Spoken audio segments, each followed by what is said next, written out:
Cheers and welcome to Bitter Reality Brewing. Drew's here. Why is Drew here? Free beer. Free beer. And this is the BrewDemon comparison. I know you're like, what? BrewDemon, yeah, BrewDemon.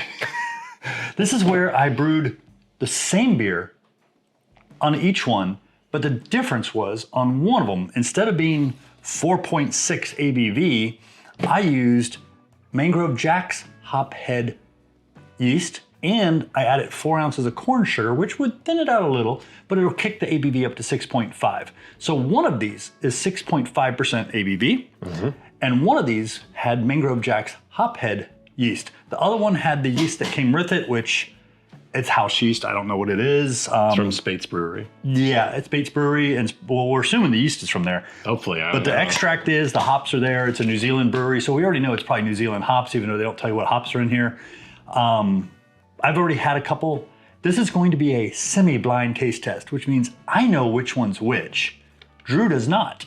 So Drew's gonna go in blind and basically not know what the differences is. So on my mint green, I'm gonna use these round glasses.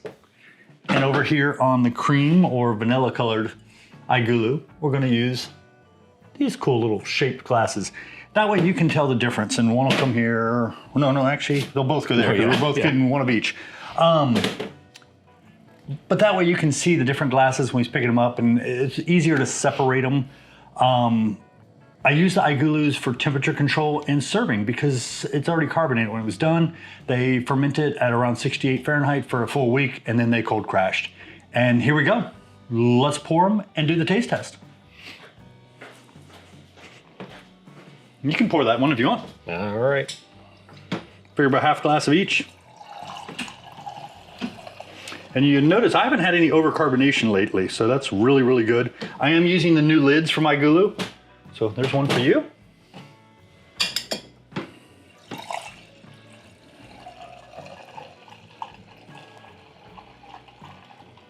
There we go. Probably shouldn't worry too much about the head retention. That way I can smell it easier through the foam.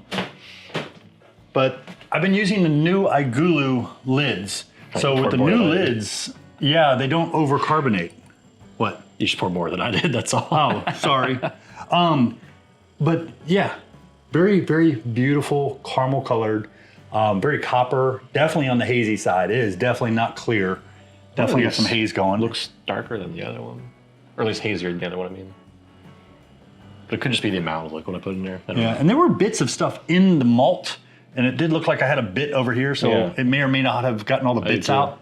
Yeah, but they were in there. It was almost like bits of hop or something, hop matter. But we're gonna go ahead and do the taste test. We're gonna start with the crazy shaped glass. Okay. Do the taste test, tell me what you think, and then we'll do a comparison. We have some water. So here's the first one, and we'll tell you which one's which at the end. I smell a lot of malt. I get a lot of, it's got a malty backbone. I don't really... It's more like biscuity and I don't really get bready any, like, malts hops out of the smell. No, and that's where I wish I dry hopped or added some zero addition and dry hop, but I didn't want to change the recipe too much. I only changed the yeast and added 4 ounces of corn sugar to kick it up to 6.5. IPA? It's an IPA. It doesn't taste like an IPA. I'll wait until you take a sip. I did. It doesn't taste like an IPA. I get the bitter. It's got the lingering bitter. It's like a... English bitter?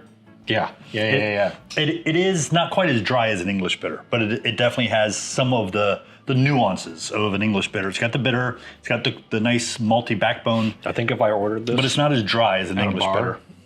I would be like, you give me the right one? Yeah. I feel that it's not as dry as an English bitter, but everything else is dead on for if you want to say an English bitter. Yeah, it's not dry. Yeah, it's not dry, it's not sweet, it's just balanced.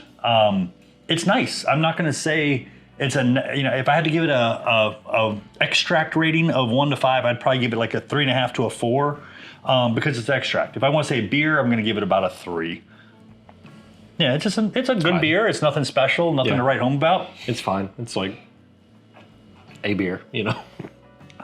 And I'd like to say that I'm smelling hints of caramel and toffee, but I'm getting more of the biscuit malt than anything. I mean, I don't know if there is any biscuit malt in this.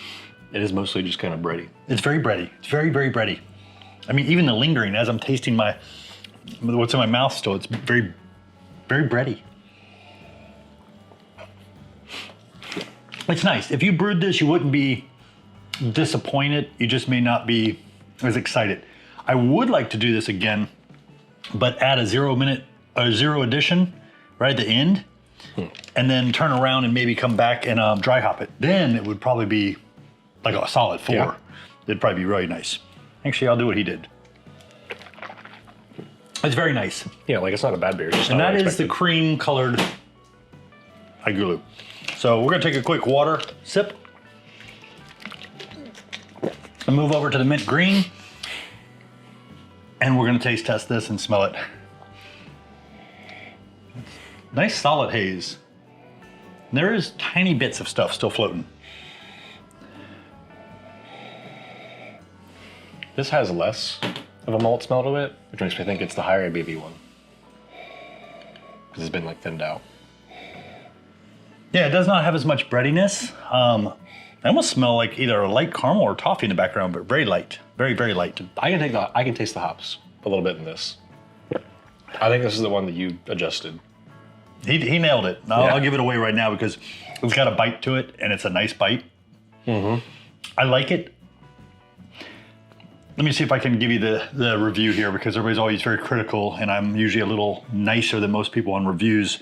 Maybe I'm just not as picky. Maybe I'm too old and can't taste everything, but it is definitely thinner than the 4.6. So the 4 ounces of corn sugar on a gallon of beer, that's a considerable. That's almost 25% to what was in there as far as extract because it was just over 1.25 pounds, almost, so about a fifth. But it's not overly thin. It's just a little thinner. Yeah. That one was a little heavier on the malt, more than I would expect in an IPA. It was a little too heavy. That's where I think you felt like it was an English bitter. Yeah. On this one, I got the bite more from the bitterness. The bitter is lingering more. It is a little thinner. I don't smell as much of the breadiness. Nope.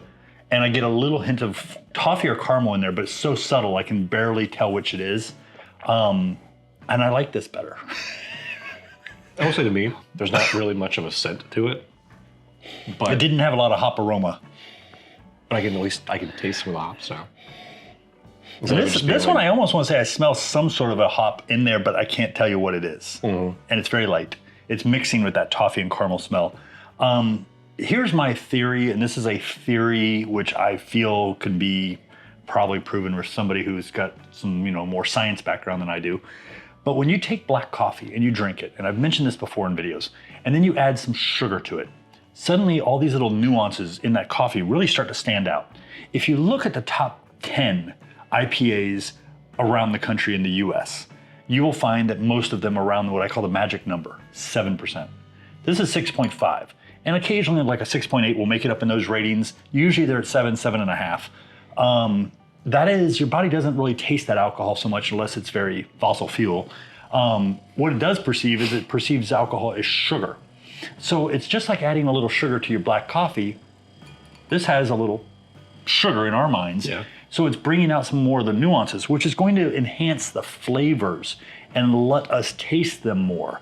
It's not going to necessarily make them better. It's kind of like MSG. I guess it's just less. Letting you taste more of it. It's kind of breaking away some of the bitterness that just this has by itself. Yeah, but the bitterness is, I get it more over here, but in a really good bite that I expect. But like I can taste everything else. It's not just. Oh, yes. Yes. Bread.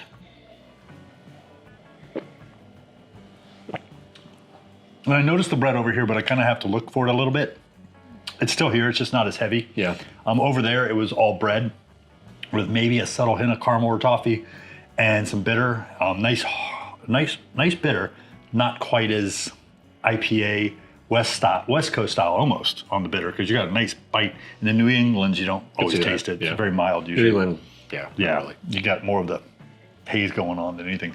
But yeah, I'm going to say the 6.5 is the winner. I wouldn't mind doing this one more time. I don't know if I'd do a comparison, but try it and beef the hell out of it. Just use it as a base. Yeah. Maybe even add a specialty malt. Maybe add a little bit more water to it, and build dry hop it. Yeah. Well, you know what I was thinking? A little bit of rye, a little last minute 0 addition hop, and then a dry hop. Rye would go good with this. Oh, rye would go very nice. Even if you didn't do the rest of it, you just added some rye to this one. Yeah.